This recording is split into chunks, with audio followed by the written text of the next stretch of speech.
Good morning.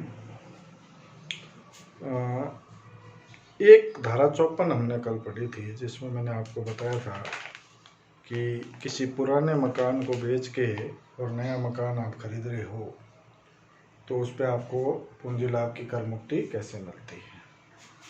अब दूसरा point लेते हैं। शहरी कृषि भूमि के हस्तांतरण से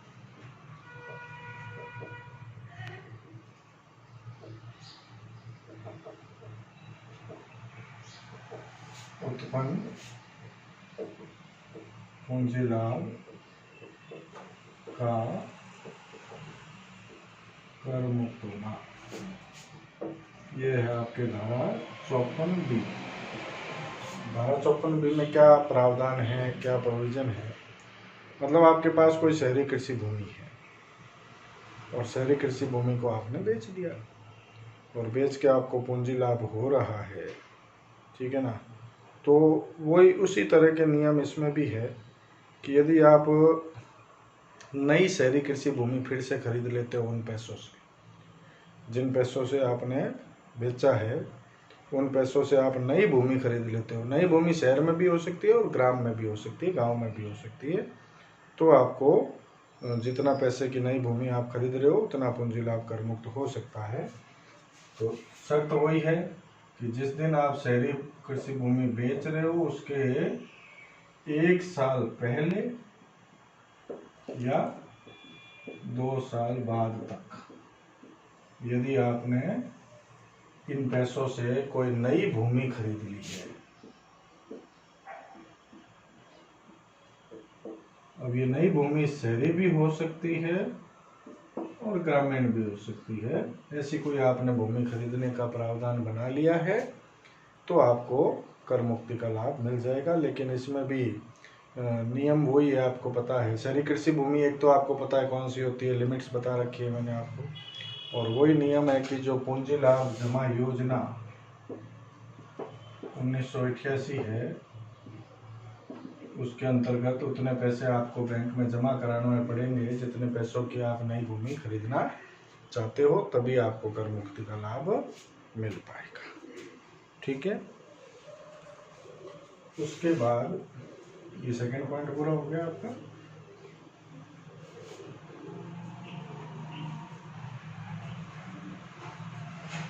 थर्ड पॉइंट, औद्योगिक उपक्रम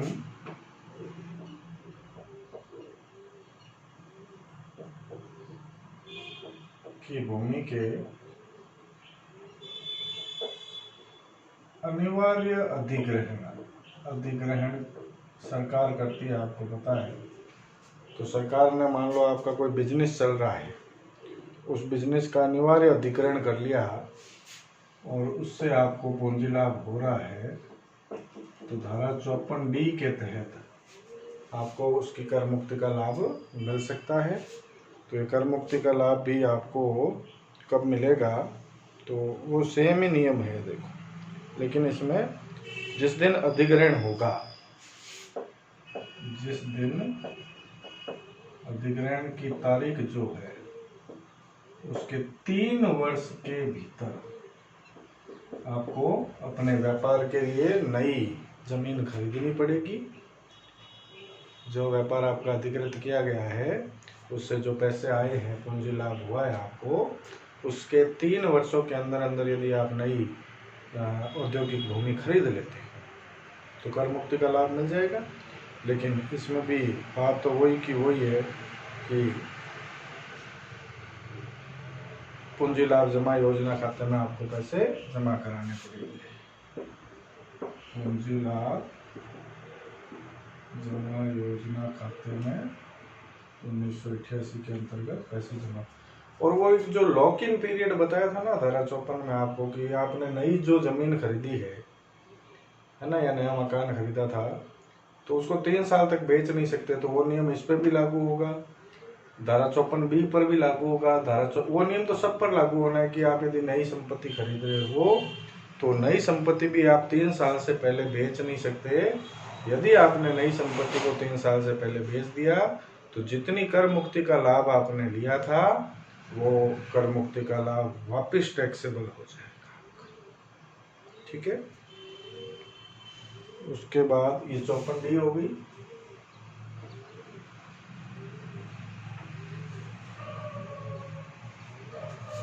चौपन डी के बाद है कुछ विशिष्ट संपत्तियों, कुछ विशिष्ट संपत्तियों में विनियोग करने पर पूंजी लाभ का कर मुक्त होना, धारा 54EC।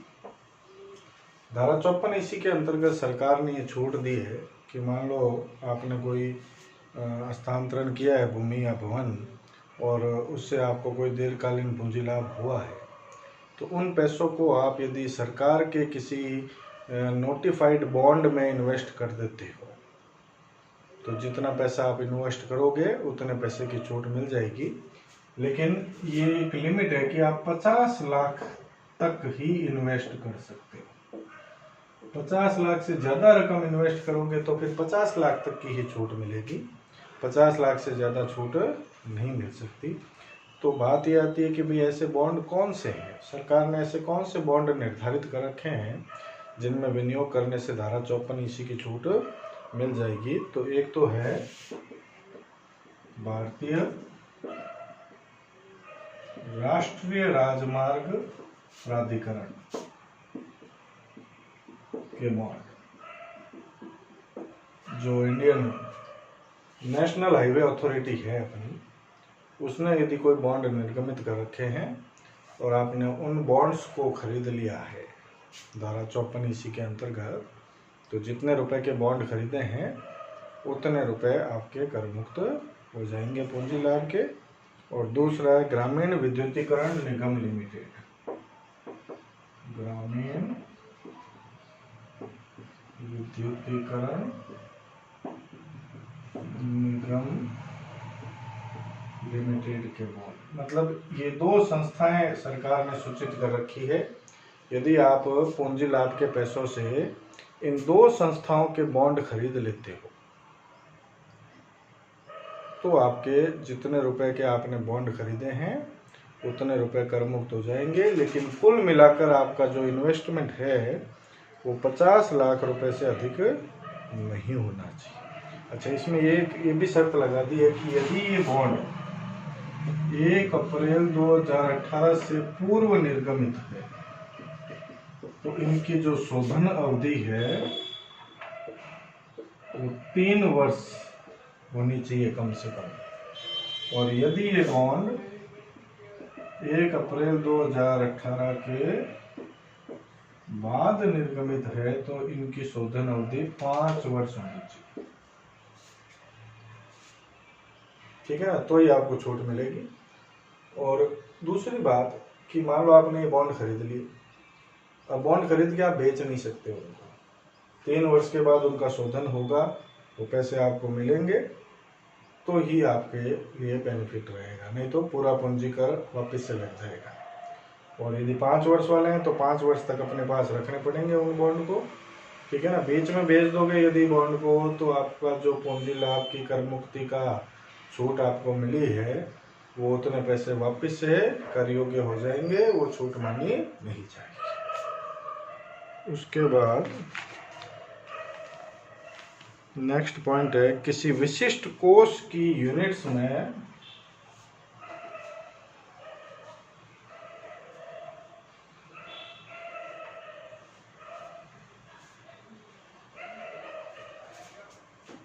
किसी विशिष्ट कोष की यूनिट्स में विनियोग करने पर कर मुक्त पूंजी लाभ, तो इसकी जो धारा है वो है 54EE। जिस तरह से ये 2 तरह के बॉन्ड जो है वो सरकार ने सूचित कर रखे थे, इसी तरह से कुछ विशिष्ट कोष की यूनिट्स जो होती है, यूनिट्स भी एक तरह से बॉन्ड की तरह होती है, नाम उनको यूनिट्स दिया हुआ है। तो यदि आपने किसी विशिष्ट कोष की यूनिट्स में पैसा इन्वेस्ट किया है, जो आपको पूंजी लाभ हुआ है, दीर्घकालीन पूंजी लाभ, पूंजी के स्थानांतरण के, तो उसमें यदि आप पैसा इन्वेस्ट कर रहे हो तो वो पैसा भी आपका कर मुक्त हो जाएगा। लेकिन इसके लिए भी मैक्सिमम लिमिट जो है वो 50 लाख रुपए की ही है। मतलब इन विशिष्ट कोषों में आप 50 लाख रुपए से 50 लाख रुपए से ज़्यादा पैसा इन्वेस्ट नहीं करोगे। ज़्यादा करोगे तो भी छूट तो 50 लाख की ही मिलेगी। ठीक है ना। ये विशिष्ट कोष सरकार निर्धारित कर देती है कि भाई इन विशिष्ट कोष में यदि आप पैसा इन्वेस्ट करोगे यूनिट्स में तो आपको छूट मिल जाएगी। ठीक है ना। उसके बाद नेक्स्ट पॉइंट लेते हैं,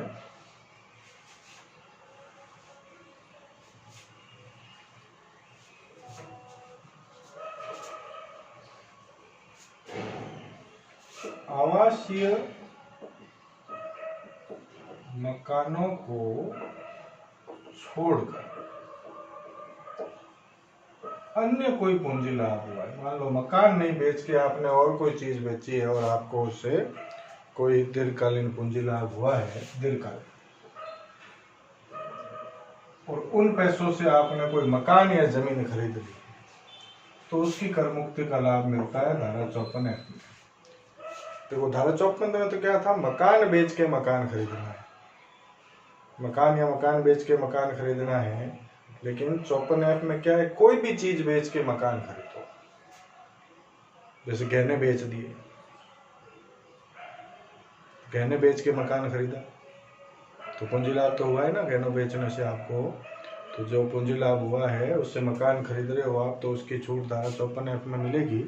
लेकिन धारा 54F में एक शर्त है कि जितना पैसा आप इन्वेस्ट करोगे उसी के अकॉर्डिंग आपको छूट मिलेगी, आनुपातिक छूट मिलती है, पूरी छूट नहीं मिलती। मान लो आपने पूंजी लाभ तो हुआ 50 लाख का, आपने 10 लाख रुपए इन्वेस्ट किए हैं कहीं पे, तो आपको छूट 10 लाख के हिसाब से मिलेगी। फिर पूरी 10 लाख की नहीं मिलेगी, आनुपातिक मिलेगी।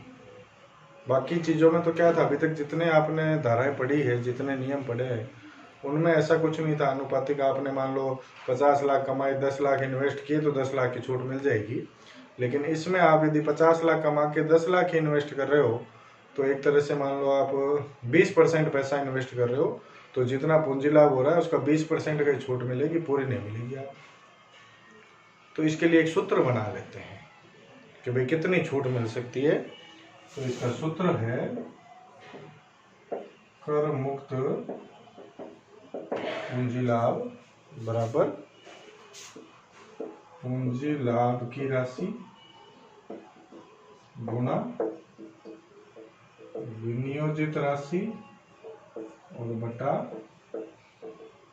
कुल प्राप्त राशि। आपको कुल जितनी राशि प्राप्त हुई है उसमें से जितनी राशि विनियोग कर रहे हो आप, तो उसको पूंजी लाभ की राशि से गुणा कर देंगे, तो जितनी अमाउंट आएगी उतनी ही छूट आपको धारा 54F के अंतर्गत मिल सकती है, उससे ज़्यादा। बाकी पॉइंट्स में तो सब में पूरी लिमिट थी, कोई फॉर्मूला लगाने की ज़रूरत नहीं थी।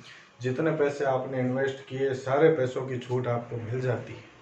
लेकिन यहाँ सारे पैसों की छूट नहीं मिलेगी, जो निश्चित है फॉर्मूले के अकॉर्डिंग उतनी ही छूट में आपको मिलेगी।